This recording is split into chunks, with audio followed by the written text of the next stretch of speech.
Hi everybody, I hope you're doing great. I am doing an evening video because I was very busy today doing a church event. I'm pretty tired.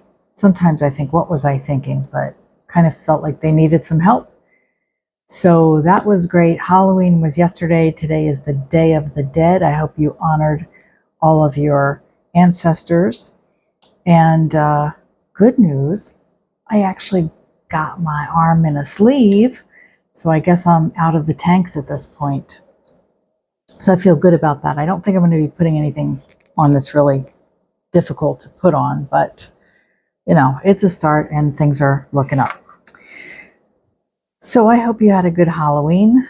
I had an odd Halloween.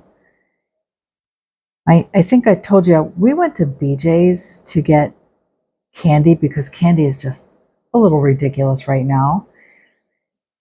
And we had a decent enough deal to get sufficient, like we'd have leftovers.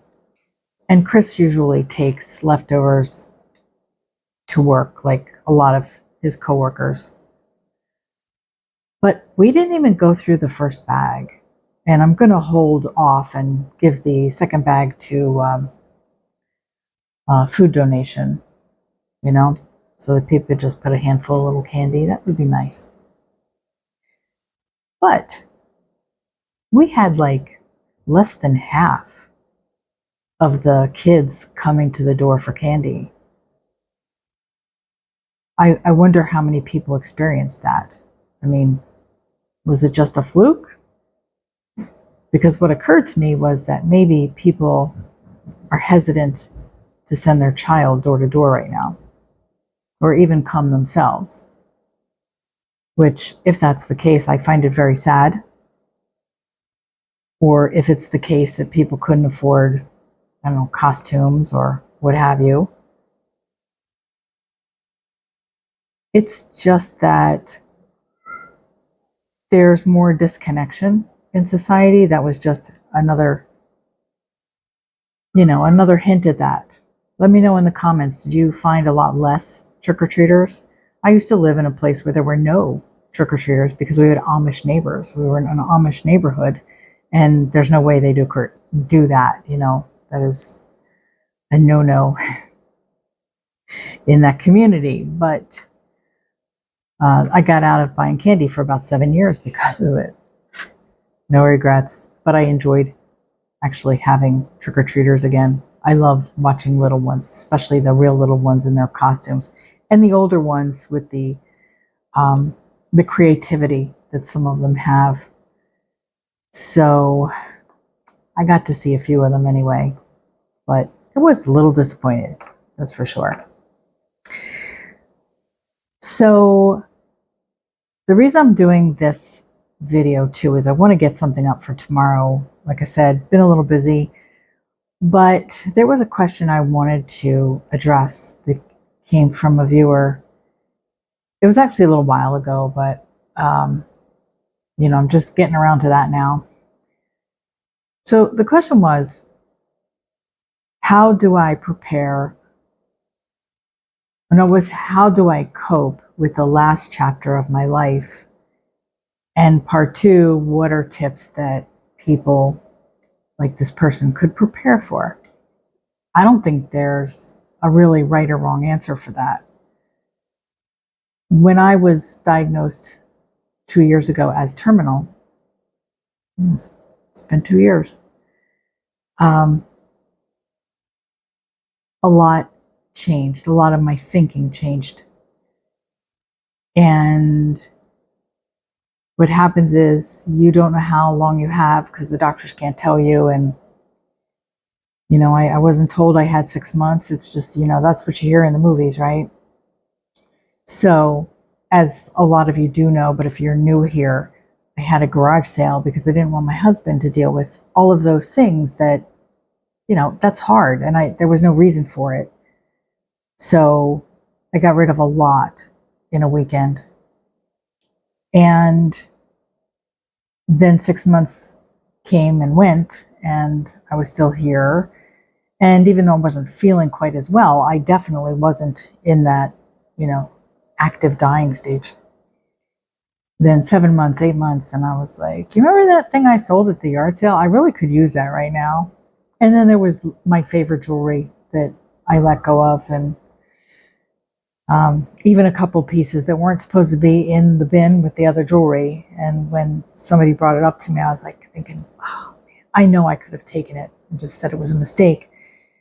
But then part of me was like, girl, you can't take it with you, But now I miss that piece of jewelry, So that's the irony of life. But my idea of preparing was to just go into,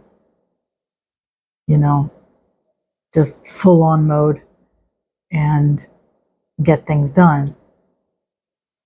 There were certain things I didn't want to get done, like planning a funeral, or putting my last wishes down as far as, my final wishes. And I never did do that. I mean, there were a couple things we talked about here and there, but I thought, oh, I can save this for when I'm actually active in my dying process.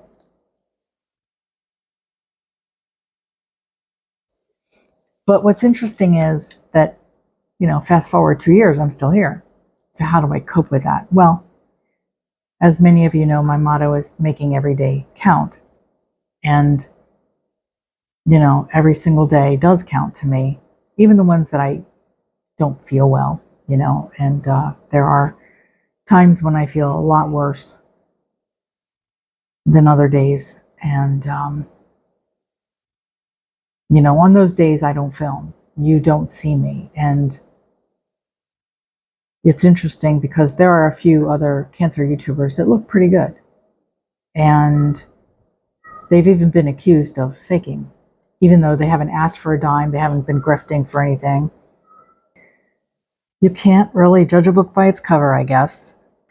In any case, I know I need to update my Here's My Cancer Story So Far video, which I try to update for new people every 6 months or so. And it's probably overdue. So I will do that.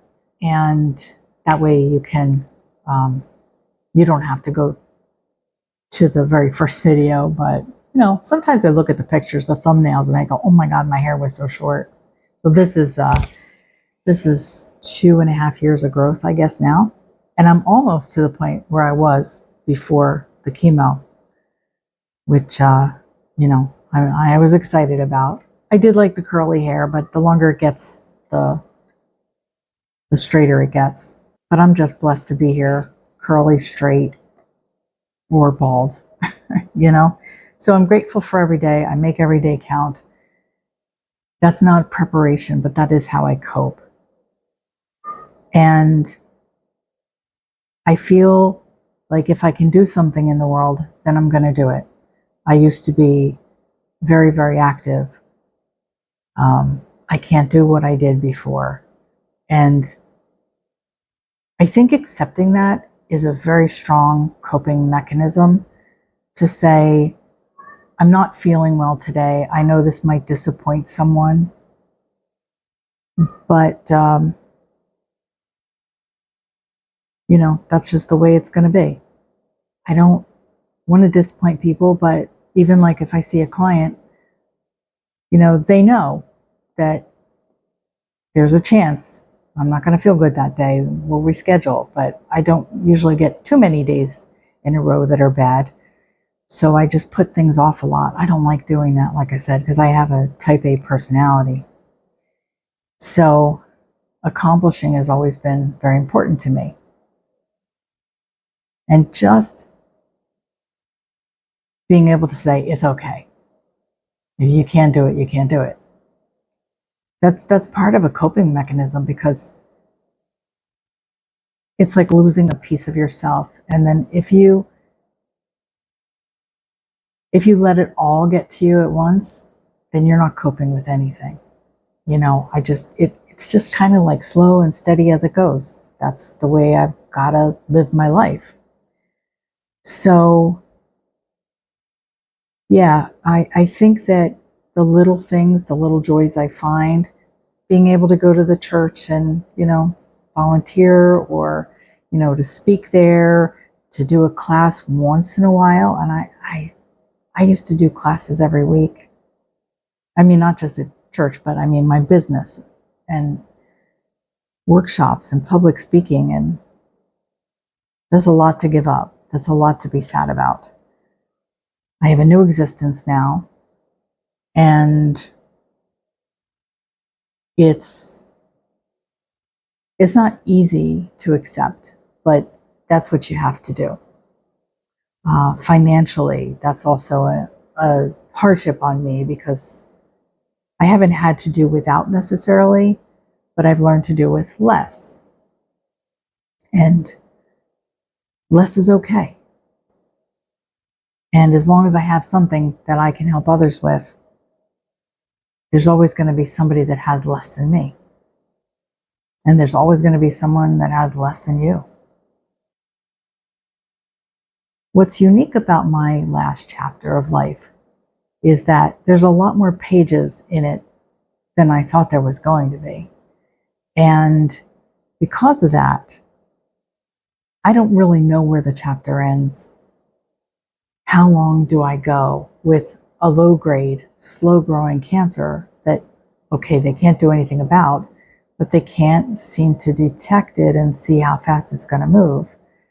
My oncologist said that it's often a sort of a very slow decline, very slow. And then you get to a certain point and you go right down, which kind of scares me because I really won't know where the end of the chapter is if all goes the way she says. I won't know until I get to the last few pages. And that scares me because I always I don't know if you've seen a lot of my older videos, you'll know that I spent a lot of time spinning my wheels trying to find out how long I had.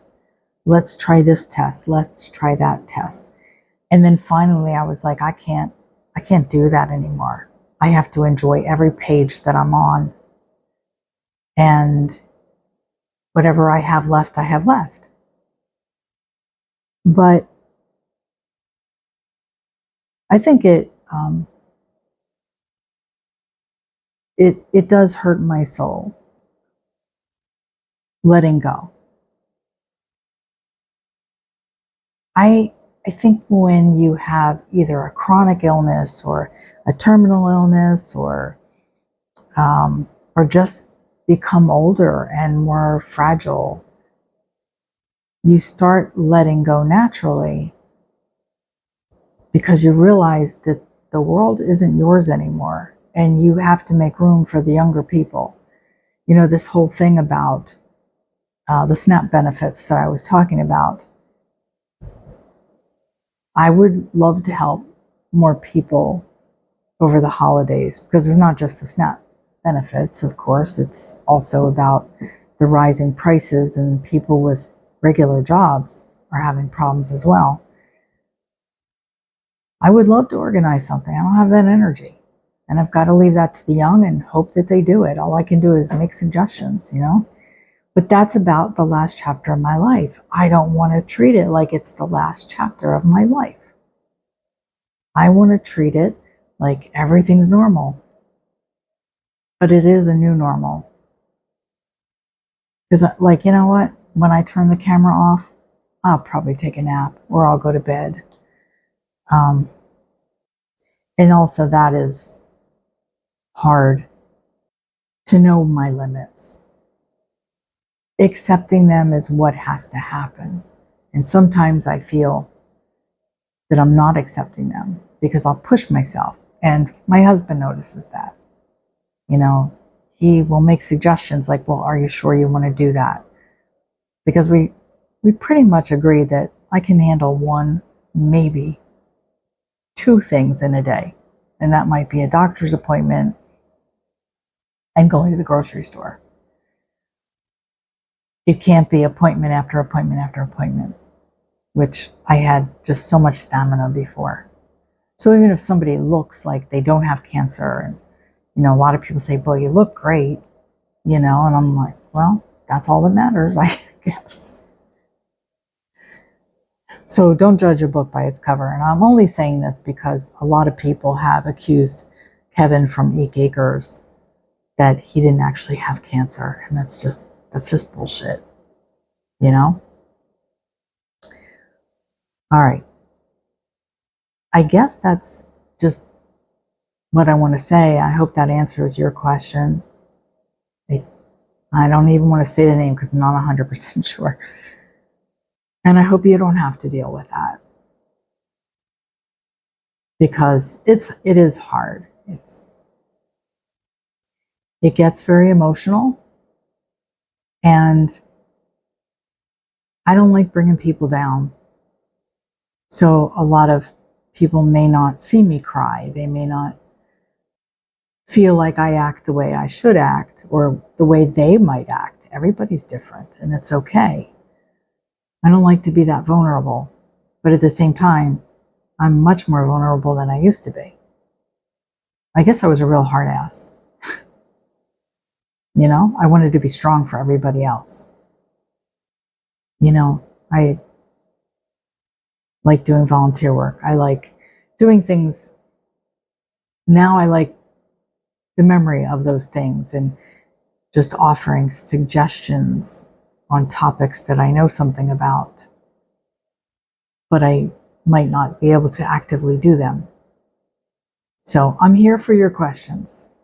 I'm totally here for that. So if you have questions for me below that you would like me to address in another video, well, that's helpful for me, you know, so I can make some more content. I was thinking about making some shorter videos and just uploading a little more often. So that's the perfect kind of content. I had asked you in a community post, what length of videos do you tend to click on? And a lot of you like shorter videos, but a lot of you don't care. You're just looking for the topic that interests you the most. But I'm going to try to do this to see if that's just easier for me, because editing, that's sometimes tedious on a longer video. And I've noticed a lot of YouTubers use a podcast style where there's just a picture or a video unrelated to their audio, and the audio turns out to be the only thing they need to edit. And that's a lot easier. I can understand why people do it, but I like to do the video too. But I mean, there may be times if I want to throw a short video up, you might get actually a video of panda bears or something while I'm talking. Who knows? So we'll see. But I actually would prefer not to do that. I was thinking about Vlogmas this year. And that is, if you don't know what that is, that's when YouTubers upload something every single day of December. I thought that'd be kind of fun. And maybe I could split it between the two channels, like every other day here and the alternate days over on my Woo Woo channel. And Chris even said that he would be willing to maybe be on camera and have discussions, and that would be really fun. So I'm going to try to hold him to that, because I know you all want some more Chris. Neon, I don't think so. That kid is definitely not going to be on camera, but that's okay. We did not get to have them for Halloween because they were at their mother's, and they had 3 trick-or-treaters, and they're in a little downtown area. That was shocking. I don't know what they've had before, but I know they had a lot more than that, because all the neighbors get together and they're outside, and you know, and nobody came. I'll see you in the next video. I love you all. Be blessed, because you are blessed. Bye.